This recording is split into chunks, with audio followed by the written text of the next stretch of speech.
Welcome to Yeukai Business Show, UK's premier business show where we feature business thought leaders, high achievers, and industry experts. Today's episode is brought to you by World Outsourcing Solutions Limited, a company that specializes in helping executive business owners with virtual assistant services and business growth systems. Here's your host. Hello everyone and welcome to the show. It's Trevor Stockwell with you today, along with my guest, Rebecca Schauer. Rebecca helps highly ambitious women business owners and executives to break free from cycles of overstressing and stress eating. And men are susceptible to that from time to time as well. So guys, don't switch off. And you'll know a lady probably that's had issues with this at some point, or you can help her navigate and avoid getting to this position. Rebecca's a transformational life wellness coach and a registered dietitian. She helps clients have a healthy relationship with food and feel better about themselves so that they can perform at their best in business and definitely beyond that. So lots we can learn from her. So welcome to the show. Thanks for joining us, Rebecca Schauer.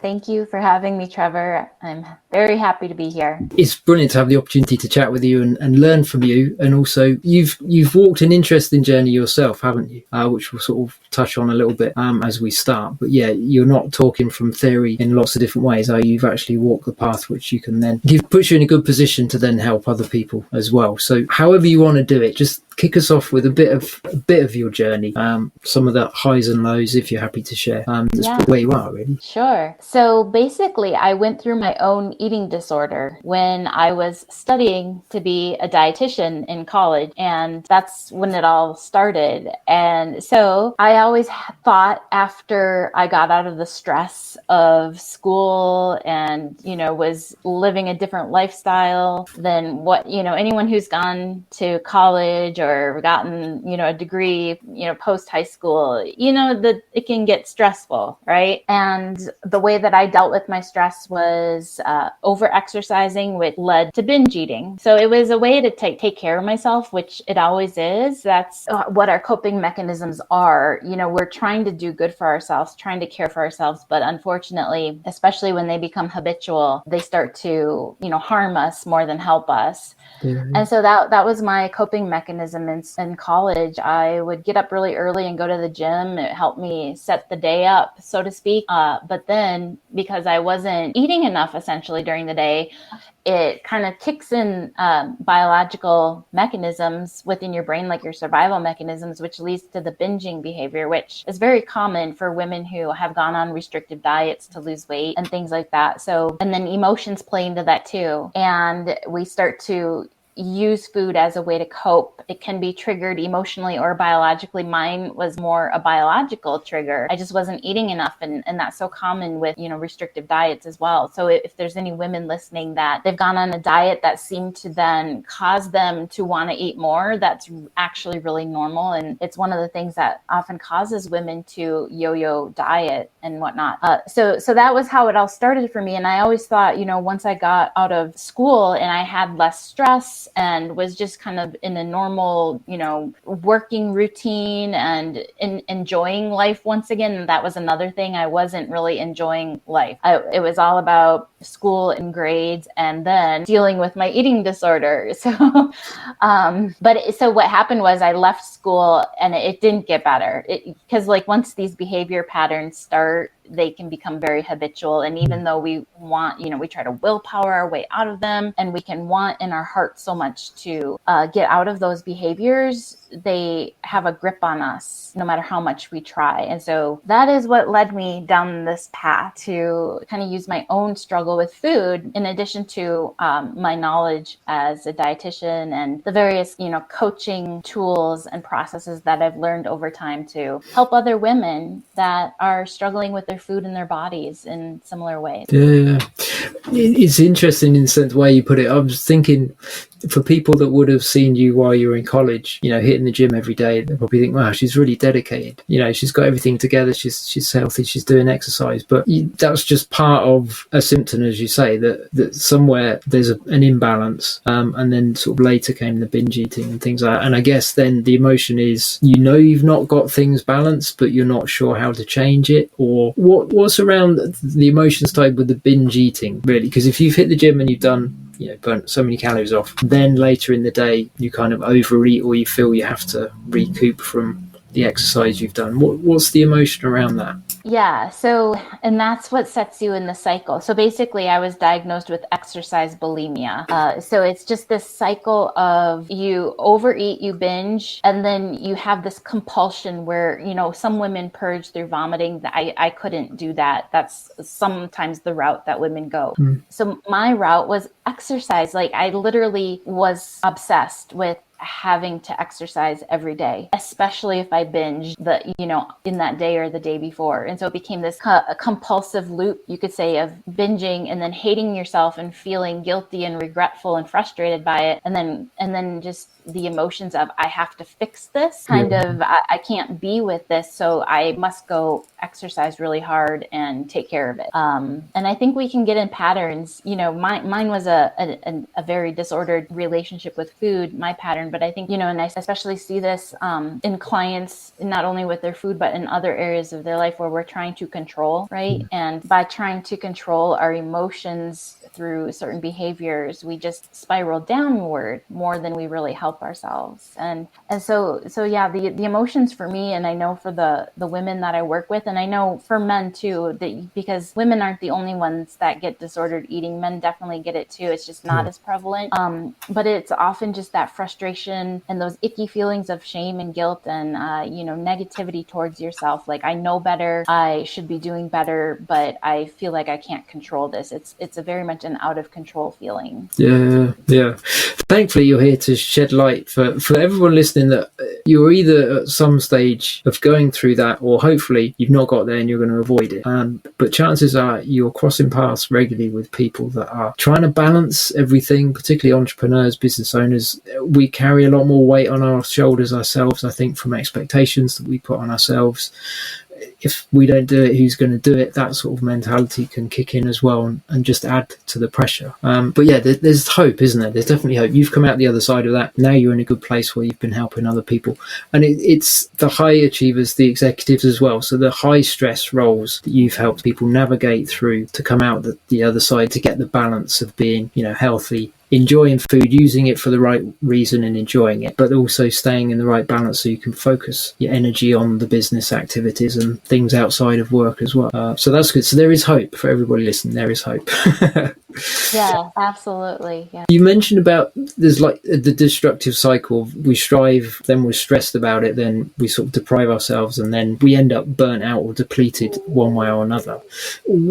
What would be, for people, what would be some of the telltale signs for people that either, as I say, cross paths with other people that are suffering this, or maybe they're at the early stages themselves? How could we self-diagnose? Am I getting into a place where I've developed the wrong sort of behavior that's actually not helping me? Any tips on that? I think one of the best things you can do is always tune into your emotions and your feelings. I always tell my clients our emotions are our compass to tell us where our mind is, because our emotions are basically a manifestation from our thoughts. We have thoughts that create these feelings in our body that we describe as anxiety or sadness or guilt or, whatever, or happiness. They can be the positive emotions as well. But there's always a thinking process that's creating that. Yeah. And so one of the first things you can do to see if you're kind of going into that, what I call the strive, stress, deprive, deplete, survive cycle that we can spin in, and, we want to fix them because they don't feel good. And one of the ways we fix them is striving more by taking more action. And we can do this in our business. Like maybe we're not getting a result, in our business the way that we want to, or maybe we're not being as productive or whatever standard we've put on ourselves. And we don't feel good about that. And rather than really understanding it and just allowing ourselves to feel the feelings, process the feelings, and understand what's really happening in our internal process and in our minds that might be creating that, limiting beliefs, whatever, instead of really going inside and understanding, we just take more action. We strive more. And the more we do that, the more we kind of spiral down. And so I guess that first thing that people can do is just pay attention to what they're feeling. So often, especially the uncomfortable feelings, we want to escape them, distract ourselves from them, ignore them. And when we do that, and I do believe that feeling feelings is a skill. It's not something that we're typically taught taught, unless we had very like emotionally intelligent parents and things, Yeah. you know, or people in our lives that really understood feelings and emotions. Generally, we as young children are kind of taught to escape our emotions, or that they're wrong, or we need to judge them and they're not valid. And, you know, so we can have all these difficulties in terms of our relationship with our emotions that can be very problematic in terms of how we do everything in our life, basically. So that would be the first thing, like getting to understand your feelings, getting to, you know, to understand what they're actually telling you, and because they have important information for you. And then also not judging them. They're valid. You don't have to be ashamed for certain feelings that you feel, or make them wrong, or tell yourself you shouldn't be feeling them. They're just what they are. They have really no meaning until you give them a meaning. So let them provide you some information, and then from that place decide, you know, go into your mind and be like, okay, what's the story that's creating this? If I'm feeling frustrated, if I'm feeling super stressed and anxious, if I'm feeling ashamed about something or guilty about something, what is the story going on in your mind that is creating those feelings? And that's really good information, because once you have that information, you can begin to work with it and try to create something else from that. Definitely. Yeah. It's like, it's almost the realization we can think about what we think about, and that helps to bring self-awareness, doesn't it? And I think, like you say, everyone's geared a lot more to activity nowadays. I think there is less the pausing, reflecting, just taking time out. And I think, it's easy to just get on like a mental treadmill of, if I feel a bit funny, if I feel a bit that I'm not achieving what I want to, I've just got to be busier. I've got to put more effort, more work in. That's an alternative to sort of comfort eating, isn't it? Just trying to deal with the feelings that are trying to flag up that something's not right. But I like the way you put it. It's like, if we're not addressing, or firstly conscious of what those feelings are and why they're there, but also if we address them the wrong way,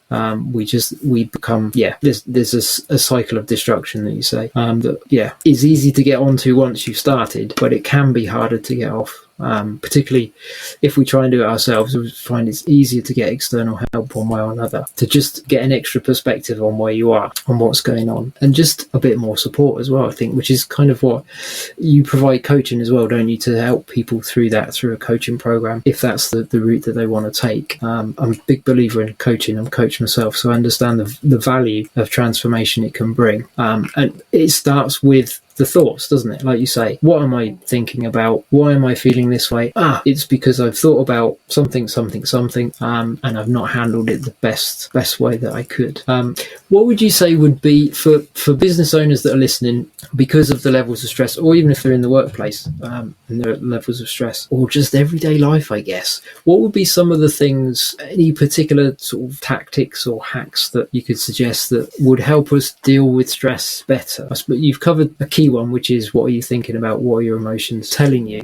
Any other sort of steps that people can just stay aware of that will help them sort of identify when they've started to get too stressed? Yes, I really believe that having a self-care practice as a routine to basically set yourself up for staying out of those really stressful emotional states is the best thing. Even when you're good, still do your self-care so that you can step into what might be thrown at you in a really empowered state. And then so whatever your self-care is for you, you know, in terms of having fun, enjoying life. For me, it's, you know, music, it's nature, it's just relaxation time, reading, writing, and journaling, talking to really close friends, all those great things to, stay in that relaxed place, routinely, not as like a nice to have, but as like an essential part of your day. That would be one thing. So, basically self-care in that way. And then tools,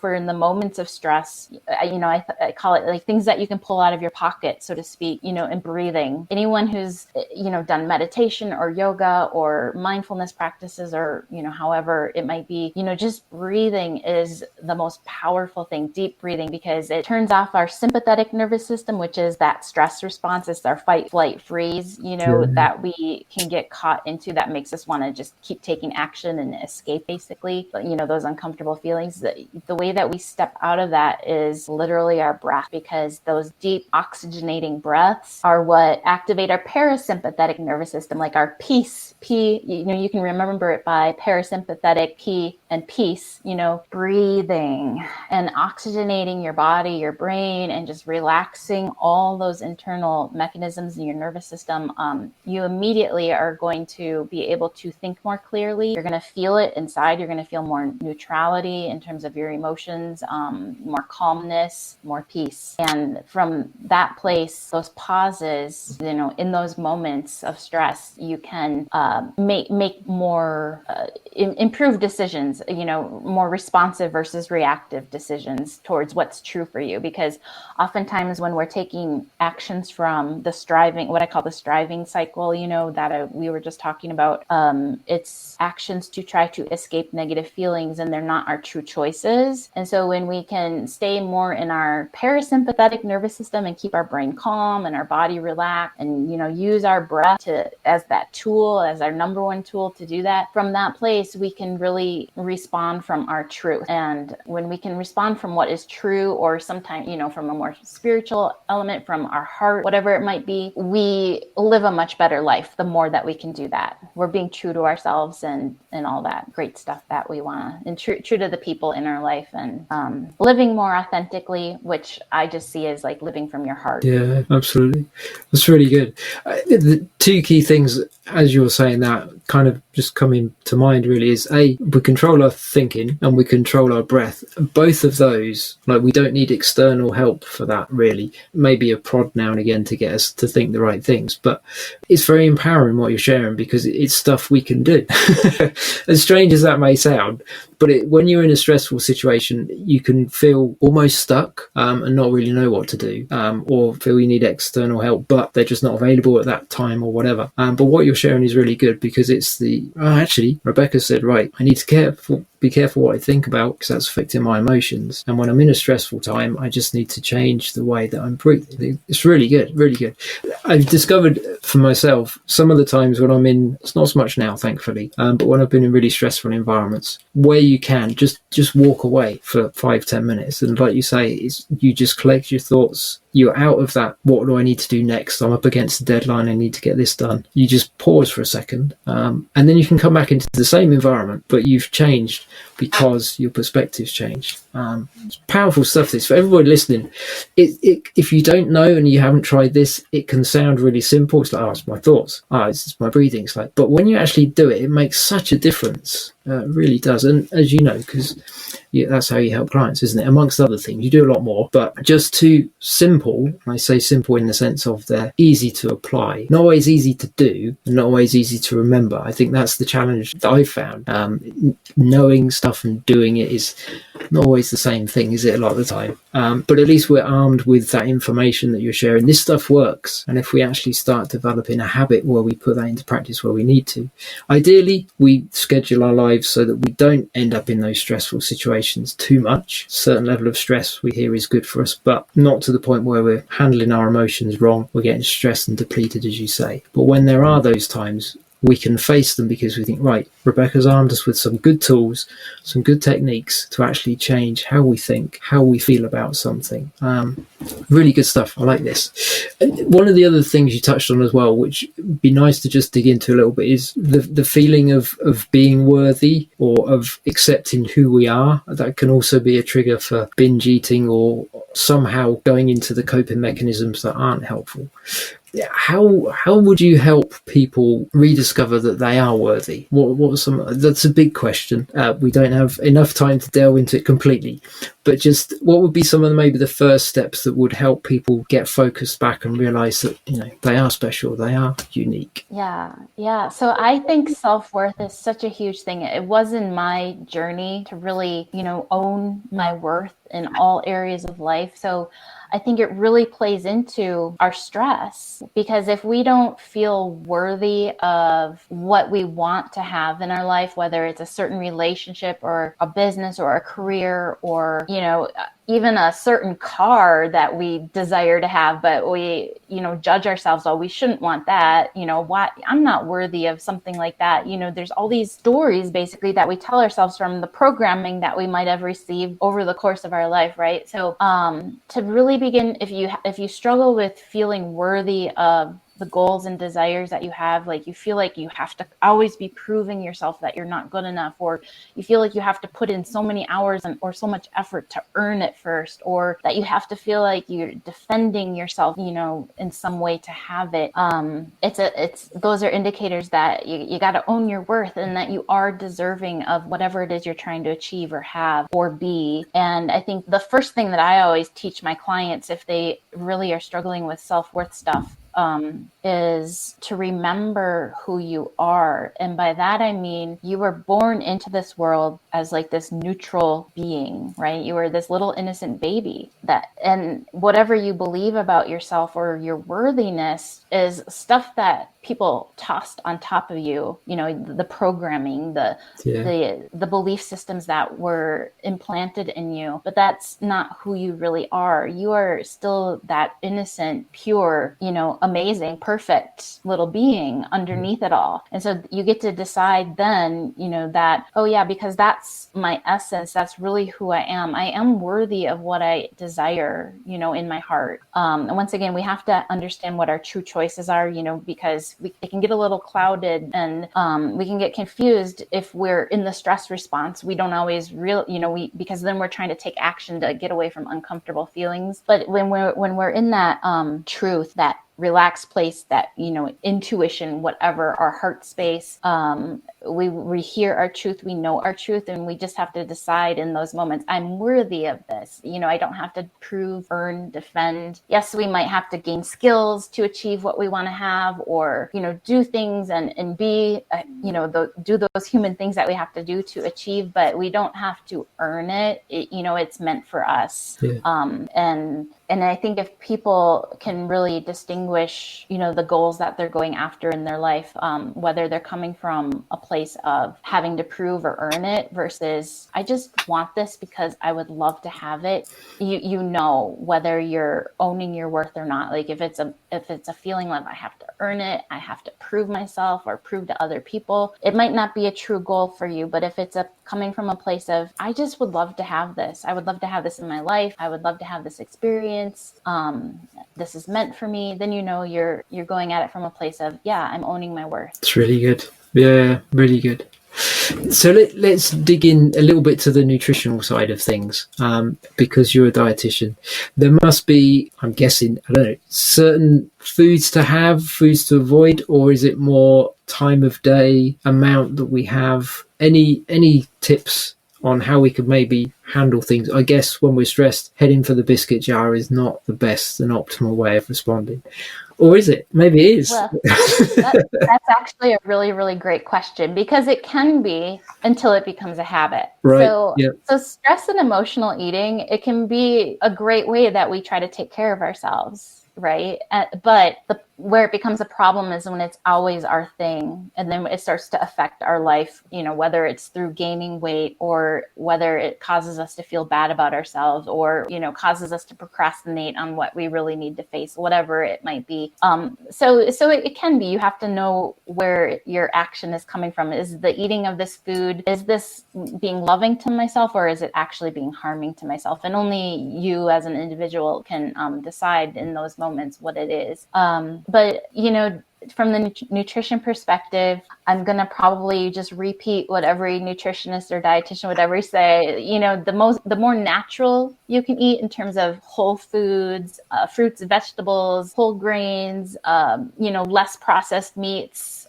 If you're a meat eater, the closer to nature you can eat, the better it's always going to be for you. A lot of the diet prescriptions or fads or whatever people are telling you, it's just what I always tell people, the closer to nature you can get, the better. And then you have to use your intuition. I really believe that a lot, even though there's a lot of great things in our culture and society in terms of government recommendations to eat like this, or there's diet gurus out there telling you to eat this type of diet and not eat those foods. I really believe a person has freedom with food, which is what I teach, and really has the most sustainable, peaceful relationship with food and the healthiest relationship with food, not only for their mind and emotions, but also for their body, when they trust themselves with food and they can get to that place of just eating in total connection with their body. Because what is a super healthy and amazing way of eating for me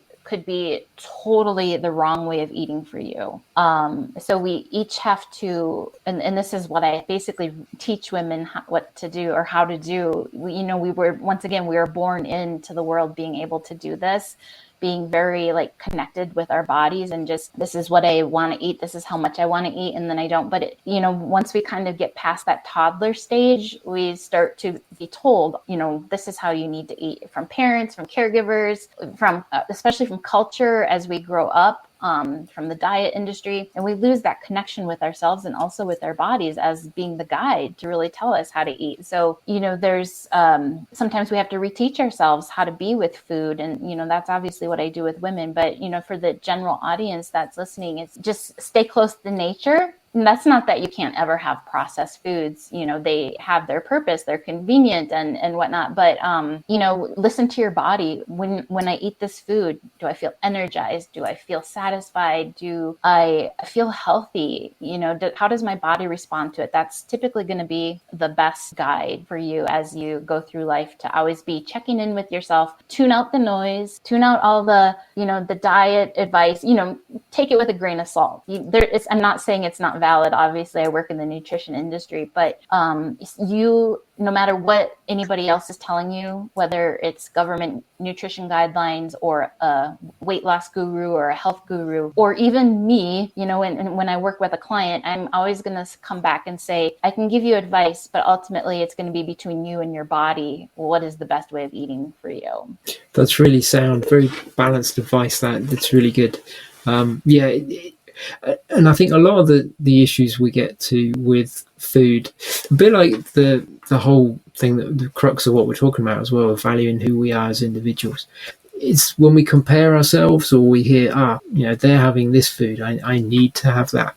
And if it's not, obviously you can't eat sugar all the time, but if it's not something that you get excited about, not something you enjoy the taste of, not something that actually feel like you're giving back to your body, then if it works for them, fine, but just don't feel you have to embrace it. And I really like that, what you said.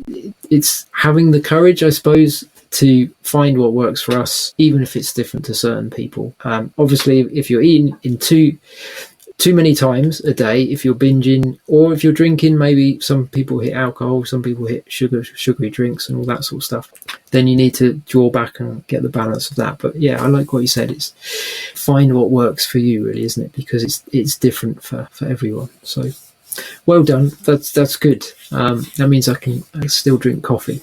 I was hoping you wouldn't say avoid coffee, amongst other things. I am joking. For everybody that can't see me, I am smiling here, partly joking. Anyway, just as we sort of start to wrap this up, tell us, you've written a book, haven't you, which is due out some point next year? Yeah, so I'm in the process of writing it. I did a pre-launch on Amazon, which was awesome. It became a bestseller in eating disorder and health in various categories, which was not unexpected, but also not expected. So it was a really pleasant surprise. That being said, because I did it pre-launch style, I am in the process of writing it with the goal of having it done before 2022 or early 2022. Okay. And it's called It's Just Food. It's a guide for ambitious, high-achieving women who might be stressed and emotional eating. That's the primary person I'm speaking to as I write it. And it's basically all my knowledge and wisdom from, not only my educational knowledge, but also my personal experience and how it pertains to specifically our relationship with food. A lot of stuff like that we've been talking about on this podcast. Sounds really good. So for people that maybe they've been listening thinking, I like what Rebecca's saying, I want to follow her more, there'll be a link to your website below wherever people are tuning in to. But also you do like a free email course as well, don't you, through your website? I had a quick look. I haven't signed up, but I had a quick look. Just to me, that would seem like the obvious next step for people to sort of get more involved, find out more about what you do and how you can potentially help them going forwards. Is that really the best thing? Sign up to the email course and then they'll learn, I guess, part of what we've covered here, or in more detail. Yes, that's a great way if you want to be part of my community, is to join my email list by, doing the email course. That might, by the time you listen to this podcast, whenever it is, that might not be my offer at the time, but if it, we'll just see. But that is what it is right now. So that would be a good way. Just go to my website. If you really want to talk to me, I am, number one, I'm an open book. I'm a very authentic, open type of person. I'll welcome anybody who, if you're struggling with food, whether you're a man or a woman, even though I only work in, one-on-one with women, but I'm available for men too, in terms of guiding you or giving you a resource, or a coach that specifically works with men who might be what you identify with any of the things that we've talked about. So you can email me via the email that I'll provide in the show notes, Rebecca@findfreedomwithfood.com. For anybody who would like to have a personal conversation, I am totally open to that. I'm not a person that hides behind the scenes. I really love connection, especially with the people I work with. That's why I only work in one-on-one capacity right now, because I love that deep, meaningful relationship that you can get with a client in that one-on-one. So that's the best way to get a hold of me and be in my community. Perfect. Okay, brilliant.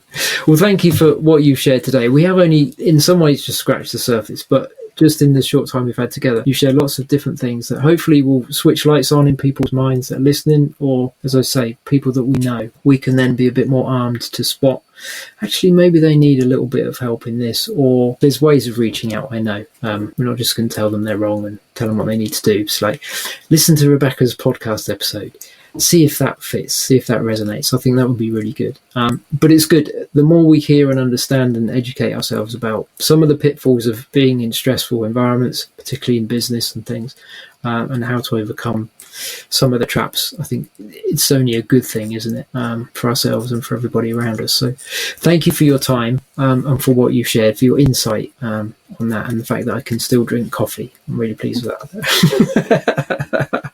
I love my coffee, so I have no problem with telling you to drink your coffee. Brilliant. Perfect. That's a perfect way to end the episode, I think, on that.